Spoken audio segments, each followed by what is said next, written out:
I can think of several occasions where I've had like a big actor's, A-list actor's assistant call me and say, hey, they want steamed vegetables and a clean piece of chicken and brown rice. And then the actual actor will come out and walk down the buffet line and grab a plate and start picking up, fried chicken and, French fries. And the production man is screaming behind you, don't let him take that! Yeah.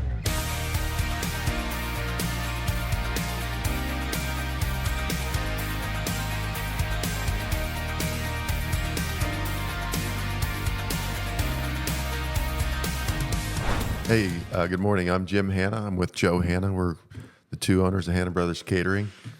Thanks for joining us for our next episode. Today we're going to talk a little bit about dietary preferences and restrictions, and maybe share some stories from our adventures on the road in film catering industry around America. Thanks for joining us. As I was thinking about this topic, what came to mind was how it's funny, and we're talking about dietary preferences. What goes into your thought process when a second AD or an assistant to one of the A-listers calls and says, hey, Mr. Hanna, so-and-so is a vegan, and we need to, accommodate for that every day. What's your train of thought, and how do you deal with that? Well, the most important thing to me is always to listen to the exact ask. So make sure you know exactly what we're talking about, exactly what the ask is, document it and write it down, and then be able to create it the same way, specifically by measurement each and every day. And then as it pertains to the crew and creating your menus, I find it best to document the menus and to put the allergens in and note them, contains gluten, contains dairy, contains nuts, contains soy, so that everybody has the visibility and the scope to be able to see what they're eating and be able to avoid, gluten. A lot of gluten intolerances right now, and a lot of dairy intolerances right now. So we really work around both gluten and dairy much more than we ever have. Vegan is often requested and a big pack. A big impact on what we do, being able to do it specifically and to get it right. Vegan still isn't like something that's requested by 90% of the crew. It's still, about 10, 12% of the crew, but being able to get that right, accommodate that right, and then being able to produce things consistently. And what I mean by that, I remember on Mulholland Drive, David Lynch was like, go get Joe Hanna to be my caterer because he knows how to make my food. And I got a call and said, David Lynch wants you right out here right now because you know how to make his simple tomato, tuna, feta, and olive oil meal, or something like I learned the barbecue recipe from Melanie Griffith, her father's barbecue recipe. And because I was able to reproduce it the same way each and every time, she didn't want another caterer. In fact, I'd go cook after milk money. I would go over to the house and cook for her and Dawn and the family, and that was because I could reproduce her family's barbecue recipe the same way. Jean-Claude Van Damme was very specific on what he would eat. He was so specific at the time. He was getting ready to open up his big gym and nutrition center in LA. So being able to accommodate that, working with like Victor Dre and Robert Klein on like the weekends at Bernie's, because Victor was a big foodie. He loved food. In fact, he went on to open a very famous restaurant in Las Vegas called Dre's. So being able to produce the recipes and meet the specifics requirements that they want, whether sometimes they're gaining weight, sometimes they're losing weight, sometimes it's muscle mass, sometimes it's just I want it specifically this way every day because I don't even want to think about what I want to eat because I'm so focused in on whether what I'm doing, writing, producing, directing, I'm so focused. I don't want to think about what am I going to wear today? What am I going to eat today? I want to be able to depend on my wellness and my nutrition being able to be specifically designed for me so that when I'm on set, it's right and I don't get distracted from what I'm trying to do. Yeah. So there's when we say dietary restrictions, there's a lot of different choices that could fall under that banner. So the obvious ones that come to mind are kind of like you mentioned, vegan, gluten free, dairy free, any other allergies, nuts. But then there's also kind of, like you mentioned, there are above the line folks that sometimes don't want to think about lunch. They just want it to be a certain way every day. And when they send their assistant or they come over to grab lunch, it just needs to be perfect and they don't want to worry about it. So that's where developing that rapport comes into play, cultivating relationship. And if you can get it right, that's where they remember your name and maybe bring you over to the next job. But one of the things we can't really do is make a special plate for everybody on the set. Again, because of time constraints, because of the volume of people you got to get fed in such a short period of time. So you have to cultivate the larger menu, the buffet menu in most cases, to accommodate both the guy that wants, his meat and potatoes every day and the other guy that wants, a salad with a lean piece of protein on it. So when you cultivate menus, is that in the top of your thoughts? Absolutely, Jim. That's so important. You have 15 minutes to get everybody through the line. So, like you said, if everybody wants a custom plate because they don't want what's on the line, it's a real problem. So understanding the culture and understanding the region and the area that you're in. Like if you serve sweet tea and tuna salad with mayonnaise in it in California, they're going to think there's something wrong with you. Yeah, you won't last very long. Yeah, you'll be gone in a day. Right, and if you don't have sweet tea and mayonnaise in your tuna in Georgia, they're going to think something's wrong with you. Right. So understanding your location, where you're at, regionally. We were in Bahamas on Into the Blue. We were in Panama. In Panama, if we didn't have something as simple as rice and beans every day, the locals thought there was something wrong with us. In the Bahamas on Into the Blue, we had to have Bahamian food because there were so many Bahamians in that crew. So understanding where you're at, people want to eat what they know, being able to cook it properly, fresh. One of the things that we do is a buffet.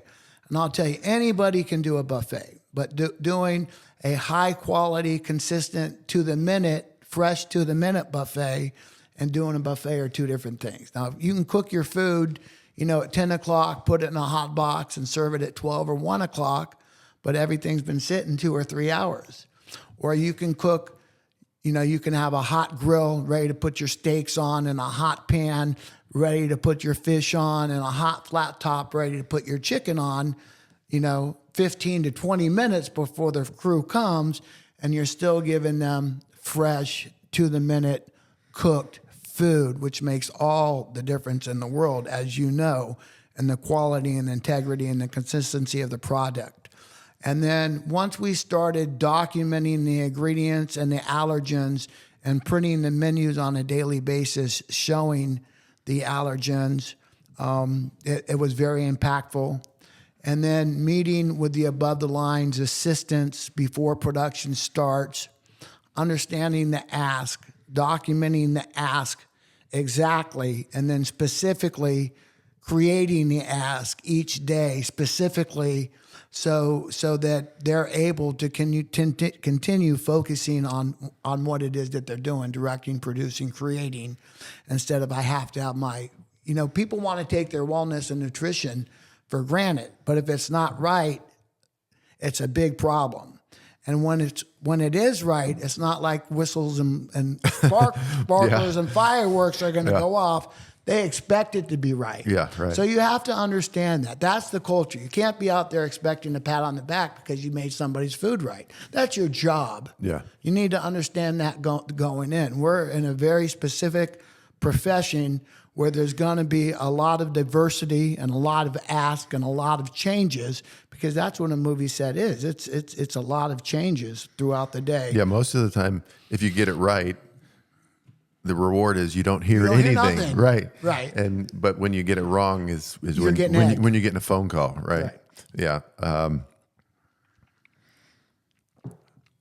And doing that consistently. That's the catch. And one of the things that you said earlier, and it's so important, you can have your meal right 99 days in a row.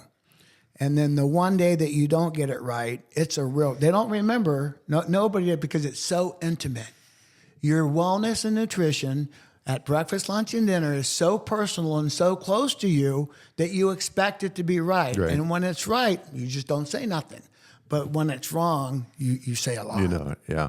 And I think your point about communicating, especially pre-production, so the more you can have some dialogue with anybody that has a dietary constraint, just to flush out exactly what it is, what they want to see, what the expectation is, before the heat of the battle, if you will. Once production starts, okay, you got to realize, let's say your production manager has a certain dietary preference and wants you to cater to them. So once the job starts, if you haven't already sort of addressed that with them and come to understand exactly what it is they want, then you're going to be asking them questions when they're getting bombarded by every other department on the film. Exactly.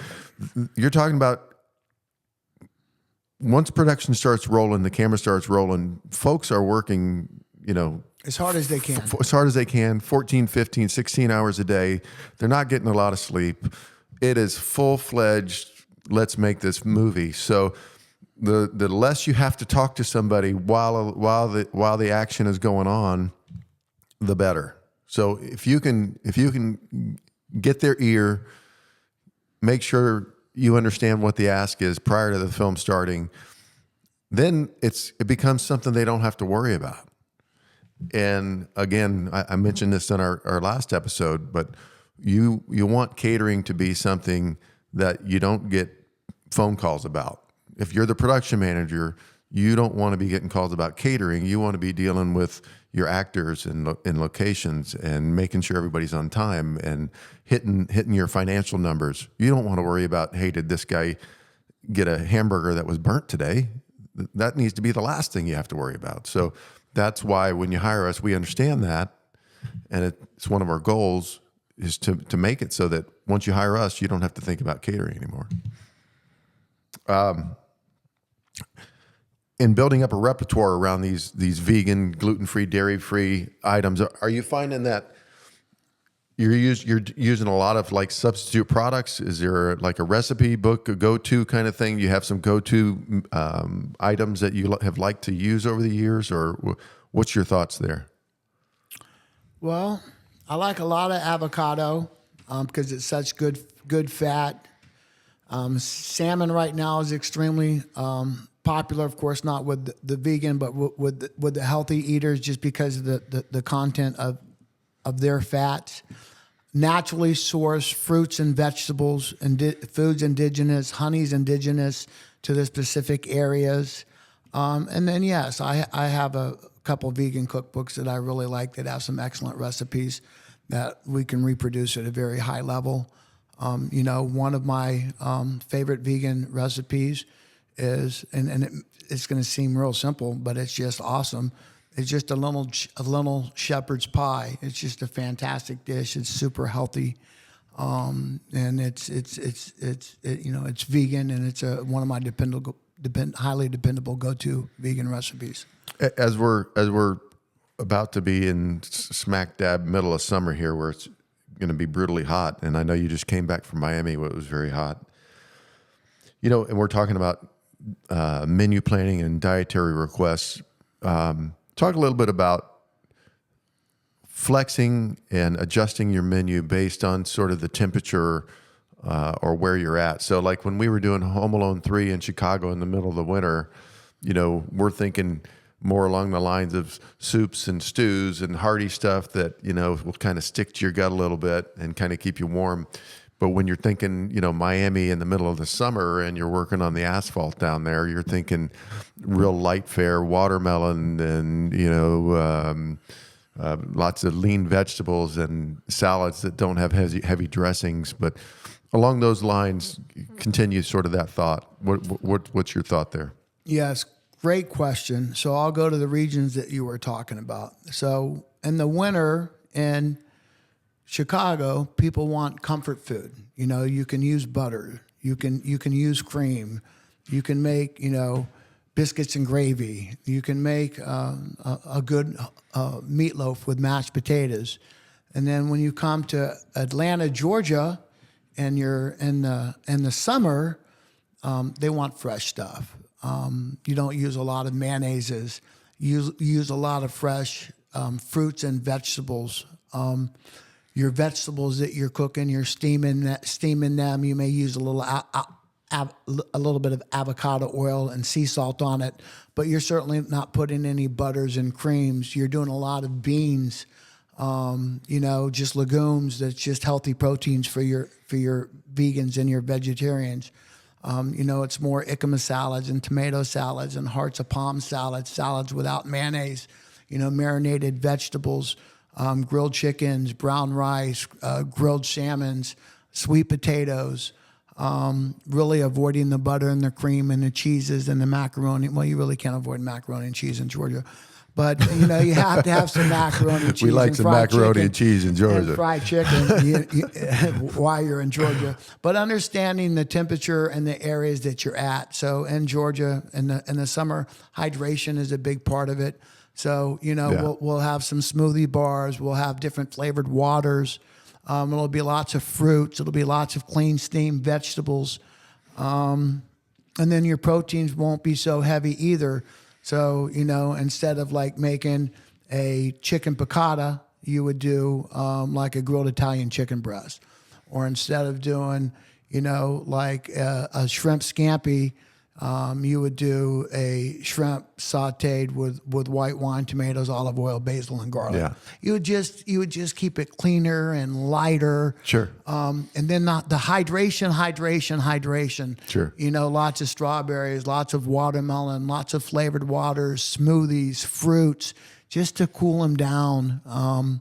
Is really impactful. Also, sort of while we're on this topic, I think it'd be a good idea to talk a little bit about where we source our products from. Absolutely. How we try to buy local as much as possible. We have a relationship with some of the organic farmers in the area. I know you do a lot more purchasing than I do, so why don't you just touch on that subject a little more? Yeah, where your products come from and the quality and integrity of your products are so impactful. I mean, if you get something that's already aged or old, it's really hard to serve something fresh and beautiful with it. So the selection process is really important. We use some local farmers, Aloe, Adams Farm, our produce vendors, Naomi's Tomatoes, Fresh Point, going down to Fresh Point and picking out the size of tomatoes, the colors of my tomatoes, the colors of my pineapples, the size of my honeydews, the sizes of my cantaloupes, the breaking points of my avocados, making sure you have specifics with your vendors. You're getting the best products. And one of the reasons we can do that is because of the amount of products we buy. So as mentioned previously, we're not just doing film catering. We've got over 150 employees. We're doing corporate catering where we run on a restaurant. We buy a lot of product. And as a result of buying a lot of product, our vendors like us, right? Because you're spending a lot of money with them. So they will allow us to come down and, take a look and browse. And sometimes we get to get the best picks, if you will, right?